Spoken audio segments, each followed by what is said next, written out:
बिस्मिल्लाहिर्रहमानिर्रहीम, अस्सलाम वालेकुम। Welcome to my YouTube channel. आप सब कैसे, उम्मीद है सब खैरियत से होंगे। आज मैं आप लोग के लिए लेके आई हूँ तड़के वाली मसूर की दाल गोश्त की रेसिपी, जो बहुत ही लजीज सा बनता है। तो उसके लिए तो सबसे पहले आपने ये काम करना है, मेरी वीडियो पूरी वॉच करनी है, कोई भी चीज़ स्किप नहीं करनी। तो फिर चलते हैं अपनी रेसिपी की तरफ।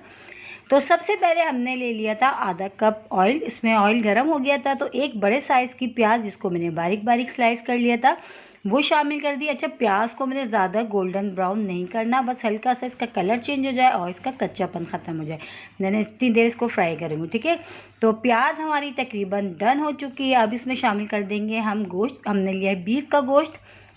अच्छा, गोश्त मैंने बग़ैर हड्डी वाला लिया है, क्योंकि दाल गोश्त हम बना रहे हैं तो ये है कि फिर दाल में जो है ना छोटी छोटी सी हड्डियाँ सी आती हैं मुंह में, वो अच्छी नहीं लगती। और 1 टीस्पून अदरक लहसुन का पेस्ट मैंने इसमें शामिल कर दिया। 1 टीस्पून भर के पिसा हुआ धनिया मैंने इसमें शामिल कर दिया। 1 टीस्पून पिसी हुई लाल मिर्च। मिर्च अपने टेस्ट के हिसाब से आप कम या ज़्यादा कर सकते हैं। और 1 टीस्पून इसमें चला गया नमक। नमक भी आप अपने टेस्ट के हिसाब से कम या ज़्यादा कर सकते हैं। हाफ़ टीस्पून इसमें शामिल कर दूँगी मैं पिसी हुई हल्दी। ठीक है, हल्दी पाउडर चला गया। तो बस अब इसको थोड़ी देर हम मसालों के साथ इसको अच्छा सा भून लेते हैं। प्याज को, जो है गोश्त को, मसाले को थोड़ी देर 5 मिनट के लिए अच्छा सा हम भूनेंगे इसको। और बहुत मज़े का बनता है तड़के वाला ये जो है मसूर की दाल गोश्त। आप इस रेसिपी से बनाइएगा, यकीनन आपको पसंद आएगी। और बहुत सिंपल सा है, बहुत आसान सी रेसिपी है, बहुत जल्दी बन भी जाता है। तो ये देखिए अच्छा सा हमने भून लिया था। अब इसमें शामिल कर दिया हमने पानी। पानी हम तकरीबन इसमें 2 गिलास शामिल कर रहे हैं।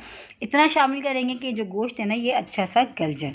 तो 2 गिलास मैंने इसमें पानी शामिल कर दिया। पानी शामिल करके देखिए अच्छा सा ये पकना शुरू हो गया, इसमें उबाल आ गया है।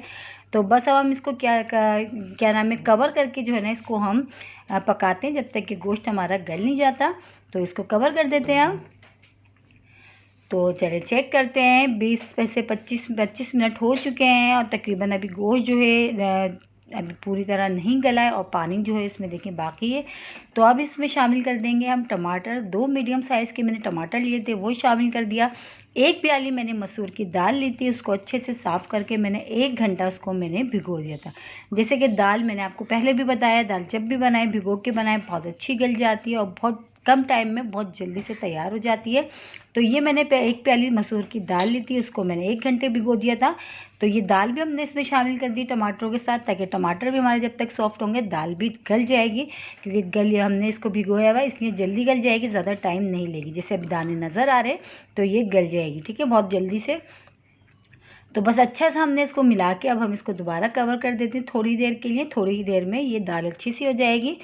तो चलिए चेक कर लेते हैं, टाइम हो चुका। और देखिए दाल देखिए कितनी अच्छी सी हमारी जो है ना गल चुकी है, बिल्कुल भी इसमें दाने नज़र नहीं आ रहे। और जो टमाटर थे वो भी सब जो है ना बहुत अच्छे से सॉफ्ट हो चुके हैं। तो बस दाल जो है हमारी, दाल गोश्त जो है बिल्कुल डन है। अब इसमें हम शामिल करते हैं मज़ीद और इसको अच्छा फ्लेवर और खुशबू देने के लिए जो है पिसा हुआ गरम मसाला। अच्छा, वही गरम मसाला जिसकी रेसिपी मैं आपको दे चुकी हूँ। तो ये जो है ना खानों में जो है ना 4 चांद लगा देता है गरम मसाला ये वाला। तो बस ये मैंने इसमें डाल दिया गरम मसाला। गरम मसाले को भी डाल के अच्छा से हम इसको मिला लेते हैं। मिला के बस हम इसको साइड में करते हैं और इसके लिए हम तैयार कर लेते हैं जब तक अब तड़का। क्योंकि दाल गोश्त, जो भी दाल गोश्त बनाएं तो लाजमी तड़का लगाएं, तड़के से ही होता है बहुत अच्छा मज़ेदार फ्लेवर आता है। तो बस इसको हम साइड में कर देते हैं। अब तड़का हम इसका तैयार कर लेते हैं। तो तड़का तैयार करने के लिए मैंने पैन में देखिए ऑयल लिया। ऑयल अच्छा सा गर्म हो गया तो एक छोटी साइज़ की प्याज मैंने ली, जिसको बारीक बारीक स्लाइस कर लिया था, वो डाल दी। वो डाल के वो भी डाल दिए। और उसी के साथ ही मैं अब इसमें शामिल कर देती हूँ हाफ़ टीस्पून ज़ीरा। सफ़ेद ज़ीरा जो होता है वो शामिल कर देते हैं। तो ये चला गया। अब इसमें साबुत वाली गोल लाल मिर्च हम डाल देते हैं, 4 से 5 ये भी हमने डाल दी। अब इसको अच्छा सा हम जब तक कि जो है प्याज का कलर अच्छा सा नहीं आ जाता जब तक करते हैं इसको हम। तो ये देखिए प्याज हमारी बहुत अच्छी सी जो है ब्राउन सी हो चुकी है। अब इसमें हरी मिर्चें, मैंने 2 बड़ी वाली हरी मिर्चें ली थी, जिसको मैंने छोटा छोटा कट कर लिया था, ये शामिल कर दिया। ये इसका जो फ्लेवर है ना हरी मिर्च में बहुत अच्छा आता है। तो ये हमने इसमें शामिल कर दिया तड़का। ये दाल हमारी रेडी हो चुकी है। और इसी के साथ एक छोटी सी रिक्वेस्ट, अगर आप लोग मेरे चैनल पे नए और मेरी वीडियो पहली बार वॉच कर रहे हैं तो मेरे चैनल को सब्सक्राइब कर लें और बेल आइकन को लाजमी प्रेस करिएगा, ताकि मेरी हर आने वाली वीडियो की नोटिफिकेशन आपको सबसे पहले देखने को मिले। तो ये हमने शामिल कर दिया इसमें तड़का। बहुत ही मज़ेदार सी लजीज सी हमारी हो गई ये दाल गोश्त, मसूर की दाल गोश्त रेडी। ऊपर से फ्रेश धनिया और पुदीना, दोनों चीज़ें मैंने इसमें डाली है, धनिया भी और पुदीना भी। ठीक है, तो ये देखिए दिखने में जितनी मज़ेदार लग रही है ना, खाने में उससे कहीं ज़्यादा मज़ेदार है। तो ये हमारी रेडी हो चुकी है। बहुत ही आसान सी और मज़ेदार सी जो है ना तड़का मसूर की दाल गोश्त की रेसिपी है ये। तो बस अब इसको डिश आउट करते हैं। हम डिश आउट करके हम आपको दिखाते हैं। तो ये हमने डिश आउट कर लिया। इसको चपाती के साथ खाएं या सादे चावलों के साथ खाएं, बहुत मज़े की लगती है और बहुत ही आसान सी रेसिपी है। और इंशाल्लाह ताला कल फिर हाजिर होंगी एक और रेसिपी के साथ। जब तक ये रखिएगा अपना ख्याल। अल्लाह हाफिज़।